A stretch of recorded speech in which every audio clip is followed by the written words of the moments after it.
Good morning বন্ধুরা, কেমন আছো তোমরা সবাই? আশা করছি ভালো আছো। সুমি অফিসিয়াল চ্যানেলে তোমাদের অনেক অনেক স্বাগত, অনেক অনেক ভালোবাসা নিয়ে শুরু করছি আমার আজকের ব্লগ। আশা করছি তোমরা প্রথম থেকে শেষ পর্যন্ত পুরো ভিডিওটা দেখবে। ভালো লাগলে লাইক কমেন্ট ও শেয়ার করে দিয়ে আমার পাশে থাকবে। তো চলো ব্লগটা শুরু করা যাক। তো আজকে হচ্ছে বৃহস্পতিবার আর এখন বাজে সকাল 9টার। আমি এখন থেকেই আমার ব্লগটা শুরু করেছি। তো সকালে উঠেছি, উঠার পরেই দেখো ঘর ঝাড় দিয়ে বিছানাটা তুলে নিয়েই পরেই তোমাদের সঙ্গে সেটা হয়তো শেয়ার করা হয়নি। তো যাই হোক, সেই কাজটা সেরে নিয়ে রান্নাঘরে চলে এসেছি। এসে দেখো সমস্ত ঘর ঝাড় দিয়ে পরিষ্কার করে নিয়ে রাত্রে যে বাসনগুলো ছিল সেগুলো বের করে নিয়ে কড়পাড়ে নিয়ে এসেছি। তো এই যে দেখতে পাচ্ছ, তো যেহেতু আমি আর আমার ছেলে থাকি তো সেখানে ব্যবহার হয় না, তো যে কটাই আছে সে কটাই নিয়ে এসেছি। দেখো আমাদের সকালবেলার দৈনন্দিন যে কাজকর্মগুলো সেগুলো তো আমাদের প্রতিনিয়ত রুটিন, সেগুলো তো আমাদের করতেই হয়। তো দেখতেই পাচ্ছ সকালবেলা বাসনগুলো বের করে নিয়ে এসেছি কড়পাড়ে, সেগুলো এখন পরিষ্কার করব, তারপরে চলে যাব রান্নার কাজে। তার আগে তোমাদের একটা কথা বলি, সেটা হচ্ছে যে যেহেতু আমি আজকে প্রথম ব্লগটা শুরু করছি, তো জানি না কেমন হবে বা কিভাবে কথা বলছি, তো বা তোমাদের কেমন লাগবে সেটা একটু প্লিজ কমেন্ট করে জানিও। আর কীরকম করলে ভালো লাগবে বা ভালো হবে ব্লগটা সেটা একটু জানিও প্লিজ কমেন্ট করে। আমি আমার ইচ্ছাটুকু বা আমার যেটা সামর্থ্য বা আমি যেভাবে করতে পেরেছি সেভাবেই আমি তোমাদেরকে শেয়ার করেছি। তো জানি না ভালো হবে কিনা বা খারাপ হবে, তো তোমরা প্লিজ একটু কমেন্ট করে আমাকে জানিও। আর জানালে আমি একটু চেষ্টা করবো এর থেকে ভালো কিছু করার জন্য।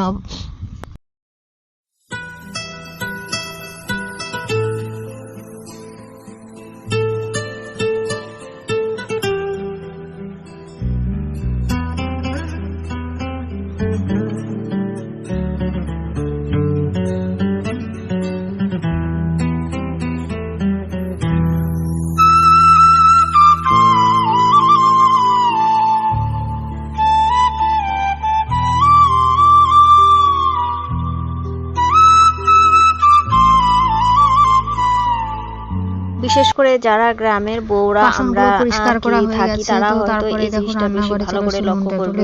তো যাই হোক, এই যে রান্নার আমাদের সকালবেলা পরে প্রতিদিন টেনশনে আছে, যেহেতু ছেলের শরীরটা ভীষণ খারাপ আর জ্বরটাও কমছে না, সে কারণে ভীষণ খারাপ লাগছে। আর মনটাও বেশি একটা ভালো নয়। তখন হয়তো সে অনেকের জন্য জ্বরটা চলে যাচ্ছে, আবার পরক্ষণে আবার জ্বর আসছে, আর জ্বর তো আসছেই, তার সঙ্গে কাশি আর প্রচণ্ড পরিমাণে ঠান্ডা লেগেছে, তারপরেও বমি করছে, মানে ভীষণ একটা টেনশনের মধ্যে আছি। তো যাই হোক, তোমাদের সঙ্গে কথা বলতে বলতে এ দেখো আমার রান্নাটাও কমপ্লিট হয়ে গেছে। তো আজকে রান্না হচ্ছে এই রুই মাছ দিয়ে, এটা আলু ছাড়াই রান্না করেছি। তো যেহেতু আমি একা আর আমার ছেলেও সেরকম মাছ খেতে চায় না। দেখতে কেমন লাগছে প্লিজ কমেন্ট করে জানিও। তো রান্নার কাজ শেষ করে নিয়ে ভাবলাম যে রান্না দাওয়া করবো না, তো ছেলেকে একটু গুছিয়ে নিয়ে তারপরেই খাওয়াটা সেরে নেব। তো রান্না করতে এমনিতেই অনেক বেলা হয়ে গেছে, তো তার আগেই ছেলেকে দেখো পরিষ্কার করিয়ে নিচ্ছি। ওকে স্নান করাতে চেয়েছিলাম, তো আমার শাশুড়ি বললো যে না, স্নান করাতে হবে না, যেহেতু ওর ঠান্ডা লেগেছে। আর সে কারণে ওর জ্বরটাও সেরকম পরিমাণে যায়নি, ঠিকঠাকভাবে এখনও সুস্থ হয়নি, সে কারণেই বললো যে গামছাটা ভিজিয়ে দিয়ে তারপর ওর গা হাত পাও মুছিয়ে দে। তবে সেটাই করলাম।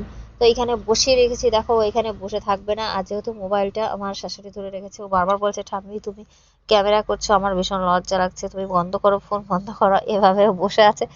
আর আমার যেহেতু আজকে ফার্স্ট টাইম ব্লগ করছি, তো খুব তাড়াতাড়ি কথা বলতে হচ্ছে, তো সে কারণে ভীষণ একটু অসুবিধা হতে পারে। তো আশা করছি এর থেকেও ভালো কিছু করতে পারবো, ভালোভাবে কথা বলতে পারবো। তোমরা একটু প্লিজ পাশে থেকো, আর ভিডিওটা ভালো লাগলে একটু লাইক কমেন্ট করে দিও প্লিজ। হাত পা মুছিয়ে দেওয়ার পরে ঘরে নিয়ে এসে জামা পরাবো, তো একটু রেগে আছে, কেমন করছে, শেষে কান্নাই করে দিয়েছে, বলছে এই গেঞ্জিটা আমি পরবো না, আমার ভালো লাগে না। তো বলছে এইটা না পরলে অন্য গেঞ্জিগুলো পরানোও যাবে না, যেহেতু ওর হাতটা ভেঙে গেছে, আর ওই হাত দিয়ে তো কোনো গেঞ্জি ঢুকছেও না, সে কারণে এটা একটু লুজ, সে কারণে আমি এই গেঞ্জিটা পরিয়েছি। আর ও বলছে আমি এটা পরবো না, আমার ভালো লাগছে না, আর ও এই নিয়ে ফোঁটা নিতে চায় না, যেহেতু একটু বড় হয়ে গেছে। আর বলছে যে আমি ফোঁটা দিতে দিতে ছোটবেলা থেকে অভ্যাস হয়ে গেছে, আর এখন না দিতে পারলেও একটুও ভালো লাগে না। আর মনে হয় কি যেন একটা দেওয়া হয়নি। দুপুরবেলা স্নান সেরে নিয়ে একটু শুয়ে পড়েছিলাম, তো ভাবলাম একটু ঘুমাবো। তো যাই হোক, শুয়ে থাকাটাই শুধু নাম, তাছাড়া ঘুম তো আসলোই না। তো যাই হোক, উঠে দেখি একটু বিকেল বিকেল হয়ে গেছে, তো ভাবলাম যাই একটু মাঠে যাই। তো চলে এসেছি, যেরকম কথা সেরকম কাজ, মাঠে চলে এসেছি। আর মাঠে যে আমি কি করতে এসেছি সেটা একটু তোমাদেরকে শেয়ার করি। যে পাশে যে গাছগুলো দেখতে পাচ্ছ ওগুলো হচ্ছে পালং, আর এই যে এগুলো আমার ছোট মামা শ্বশুর লাগিয়েছে। তো ভাবলাম এখান থেকে কিছু একটা নেবো। তো দেখলাম যে সব কিছুই এখন ছোট ছোট আছে। তো তা ভাবলাম যে দুটো ডাঁটা নেব। তো এখান থেকে দুটো ডাঁটা নিয়েছি। আর এই যে টমেটো গাছগুলো দেখতে পাচ্ছ, এই টমেটো, আর এই যে ছোট ছোট যেগুলো, এগুলো হচ্ছে বীজ। তো সমস্ত গাছেই ছোট ছোট দু একটা করে বেরিয়েছে। তো চলো তোমাদের একটা দেখা। এই যে দেখতে পাচ্ছ, এই যে এইগুলো বেরিয়েছে। তো এইগুলো যেহেতু আমার কাজে লাগবে না, তো সে কারণে আমি নেব না। তা ভাবলাম যে, আর ওই যে দেখতে পাচ্ছ এখানে পালন, ওগুলোর হচ্ছে বীজ রাখবে। আর এইখানে টমেটো গাছগুলো, তা ভেবেছিলাম টমেটো হয়তো বেরিয়েছে। তো দিদিমা শাশুড়ি বললো যে না, টমেটো এখনো বেরোয়নি, ছোট ছোট আছে, সবে ফুল বেরিয়েছে। তা টমেটোগুলো নেওয়া হলো না। মাঠে যে এসেছে মূল কাজের জন্য, সেইটাই তোমাদের সঙ্গে শেয়ার করি। তো যে কাজটা করার জন্য মাঠে এসেছে সেটাই হয়তো তোমাদেরকে বলা হয়নি, তো সেটাই একটু তোমাদেরকে বলি। এই যে দেখতে পাচ্ছ শস্য, যেহেতু এখন শস্যর সিজন, তো সমস্ত জমিতে শস্য ভাঙানো শুরু হয়ে গেছে। তো এই যে সবাই দেখো মাথায় করে করে এই যে শস্যর যে এই যে এইগুলো দেখতে পাচ্ছ, এইগুলো আমরা তো টাঙা বলি, তোমরা কি বলো প্লিজ কমেন্ট করে বলো। এইগুলো হচ্ছে মাথায় করে নিয়ে যাবো, এইটা গুছিয়ে রেখেছি, এটা বাঁধবো, বেঁধে মাথায় করে নিয়ে যাব। তো সেইগুলো নেওয়ার জন্যই আমি মাঠে এসেছি।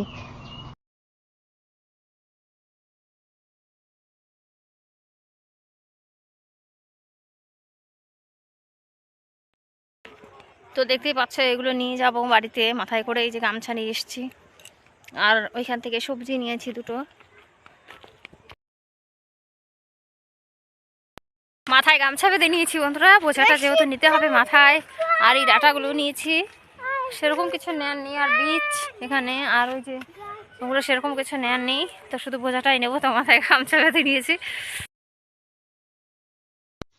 মাঠ থেকে বাড়িতে এসে হাত মুখ ধুয়ে এই যে ছেলের জন্য ম্যাগি আর আমার নিজের জন্য একটু চা বসিয়ে দিয়েছি। যেহেতু সকালবেলা চা খাওয়া হয়নি, সে কারণেই ভাবলাম এখন একটু চা খাওয়া, চা না খেতে পারলাম আর একটুও ভালো লাগছিল না।